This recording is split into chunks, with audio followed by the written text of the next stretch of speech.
nama tanah Melayu telah berakhir, kata DAP. Tapi jangan baca tajuk saja. Sejarah ini tanah Melayu tu. Kita Di Malay itulah saya kata. Okey, saya nak ajar dia sejarah Dato' yang betul. Pasti salah. Peraturan This is Malaysian land, not tanah Melayu. 10 tahun aja. 2 kali pilihan raya, tak ada lagi tanah Melayu. Melayu di mana? Melayu di sini saja. Pernahkah Anda membayangkan bahwa hanya karena satu istilah, sebuah negara bisa dipenuhi perdebatan yang begitu panas? Itulah yang belakangan terjadi di Malaysia. Media sosial diramaikan oleh potongan video, pernyataan tokoh politik, hingga komentar masyarakat yang saling beradu pendapat mengenai penggunaan istilah tanah Melayu. Bagi sebagian orang, istilah tersebut adalah bagian dari sejarah yang tidak boleh dilupakan. Namun bagi sebagian lainnya, Malaysia modern dianggap lebih tepat dipahami sebagai sebuah negara yang mewakili seluruh rakyat tanpa harus menonjolkan satu istilah historis tertentu. Perdebatan yang awalnya muncul dari sebuah pernyataan politik itu kemudian berkembang menjadi diskusi yang jauh lebih besar, menyentuh persoalan sejarah, identitas nasional, hubungan antar etnis, hingga bagaimana sebuah bangsa memandang masa lalunya.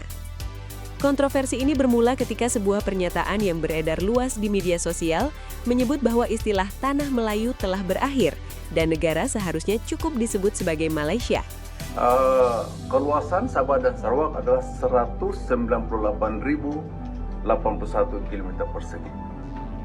Dengan lain perkataan, 60% tanah negara baru Malaysia ini adalah Sabah dan Sarawak, dan persekutuan tanah Melayu hanyalah 40%. Jadi Sabah dan Sarawak ini adalah tanah besar Malaysia. Tanah besar Malaysia.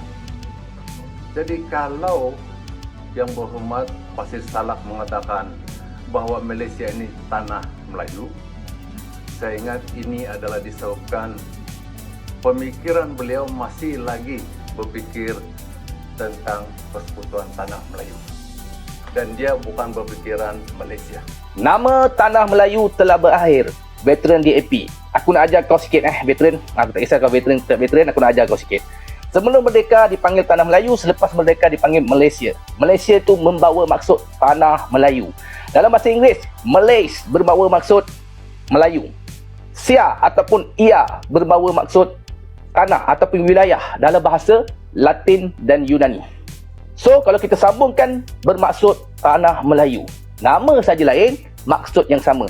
Tanah Melayu. Korang share video ni, kasih puak-puak sana tahu, yang bebal-bebal tu tahu. Assalamualaikum. Jadi, ada seorang veteran DAP, Teng Chang Kim, mengatakan nama tanah Melayu sudah berakhir. Titik, kata dia. Sebab apa? Perlembagaan Persekutuan Perkara 1/1 mengatakan nama rasmi negara ini dipanggil Malaysia. Betul. Siapa yang mempertikaikan nama negara ni? Siapa yang mempertikaikan nama negara Malaysia ni? Tak ada siapa. Kita cuma memperkatakan susu galuh bangsa yang menduduki negara ini. Sebab apa? Sebab setiap negara dibentuk melalui bangsa. Contoh, kita Malaysia diduduki oleh bangsa apa? Sebelum hadirnya bangsa Cina, sebelum hadirnya bangsa India, siapa yang menduduki? Kita tengok pada zaman Majapahit, zaman Raja Kesultanan Melaka dulu. Bangsa Melayu. Rumpun Ketuanan Melayu. Bangsa Cina, negara Cina sendiri. Tak, negara Cina diduduki oleh bangsa apa? Bangsa Cina lah. Walaupun nama dia dulu bukan Republik Cina, lah ni Republik Rakyat Cina. Sebelum ni dipanggil Republik Cina. Start pada 1911 dan sebelum-sebelumnya 19 tahun 18 sebelum-sebelum itulah. Dia tak panggil Republik Cina, dia panggil dinasti Ming, dinasti Zhou, dinasti Zhao, dinasti Qing, macam-macam puluhan dinasti. Tapi tetap bangsa itu bangsa Cina. Tak, setelah perpecahan dengan Mongolia sekalipun. Bangsa apa yang menduduki Mongolia? Bangsa Mongol lah. Empire Mongol. Genghis Khan, Kublai Khan, Chinggis Khan, Altan Khan. Tak, pergi mari pecah dengan Cina, maka terbentuklah Mongolia, terbentuklah dinasti Cina tu lah maksudnya. Bangsa apa menduduki Mongolia? Bangsa Mongolia. India, bangsa apa yang menduduki India? Bangsa India. Sekalipun India ini bukan India, pada dulunya dipanggil Barat. Nama India ni, negara India ni dulu dipanggil Barat ataupun Hindustan. Saya dah mau tengok cerita Shah Rukh Khan. Mu tengok cerita apa? Aku tengok cerita Nustai, Hindustan. Saya dah mau tengok cerita Vijay, Kamal Hassan, Sri Devi. Saya dah mau tengok cerita apa? Aku tengok cerita Tamil. Puak mu tak panggil cerita India? Tak. Puak mu panggil nama bangsa tu, nama kaum itu. Bangsa India ni bangsa terbesar yang menduduki kawasan Asia Selatan. Maka di zaman moden terbentuklah India. Bangsa apa duduk di India? Bangsa India. Bangsa apa duduk di China? Bangsa China. Bangsa apa duduk di Mongolia? Bangsa Mongolia. Bangsa apa duduk di Malaysia? Bangsa Melayu. Even Malaysia. Yang mu kata tertulis dalam perkara 1/1 Perlembagaan Persekutuan itu Malaysia terdiri daripada dua suku kata, Malay dan Sia. Malay ni kalau kita translate kepada bahasa Melayu, bunyi dia Melayu.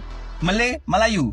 Sia ini satu suku kata daripada bahasa Latin yang bermaksud tanah. Melayu, tanah. Gabung dua, translate bahasa Melayu jadi tanah Melayu. Serupa tolak, pandai. Assalamualaikum. Ya Masar Jin. Watakumsi. Leading time. Tadi abang buka TikTok tengok poster Cina di AP. Panggil Cina di AP lah. Cina lain tak ada masalah pun, India lain tak ada masalah pun. Dia ni je. Bila dia mengeluarkan statement tanah Melayu ni dah tak ada lama dah. Kan? Ni, mai pasang telinga elok-elok aku nak bagi tahu dekat hangpa. Kan? Perkataan tanah Melayu takkan pernah hilang. Perkataan tanah Melayu, tanah Borneo, kan? Tanah Nusantara sampai ke Indonesia lah, takkan pernah hilang. Selagi di tanah Melayu ni ada sistem diraja.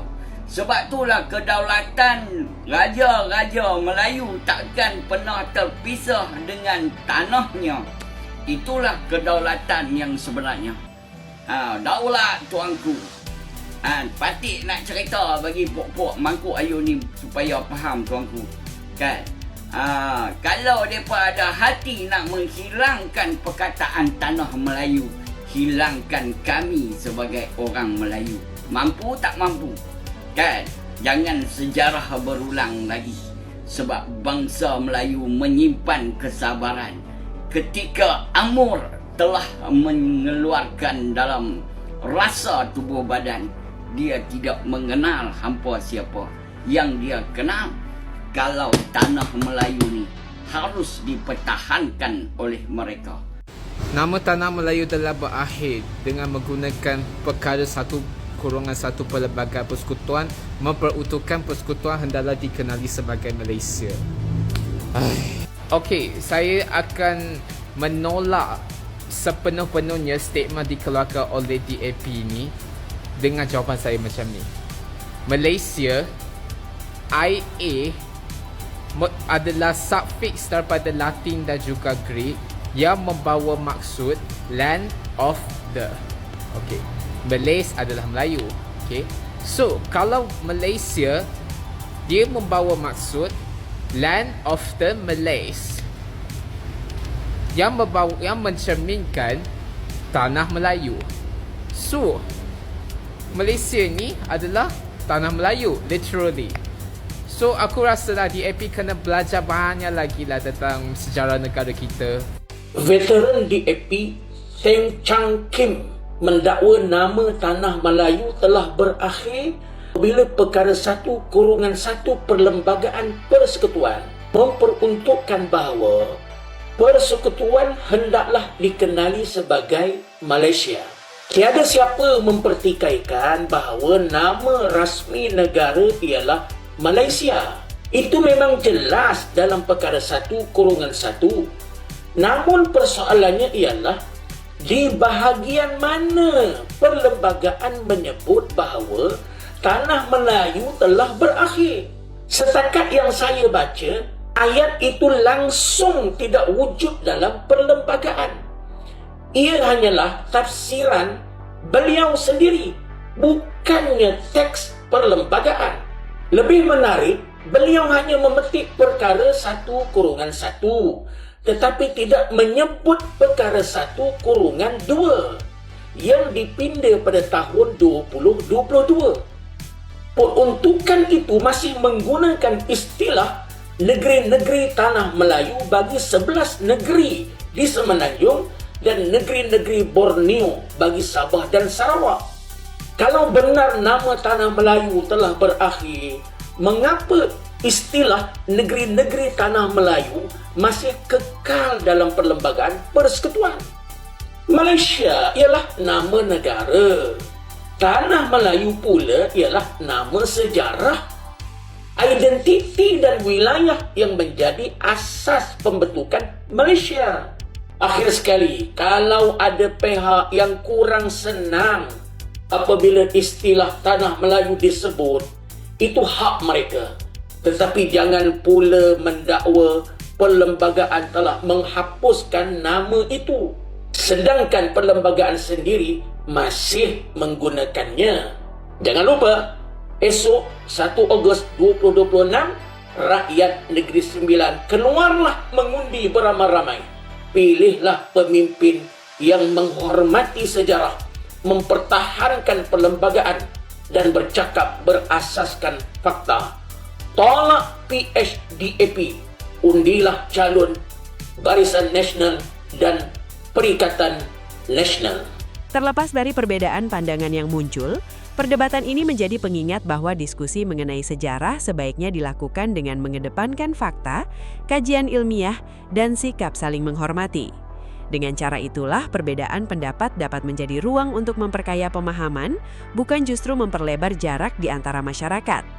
Bagaimanapun juga sejarah adalah bagian dari perjalanan sebuah bangsa, sedangkan masa depan akan ditentukan oleh kemampuan masyarakatnya untuk berdialog secara dewasa dan menghargai keberagaman pandangan yang ada.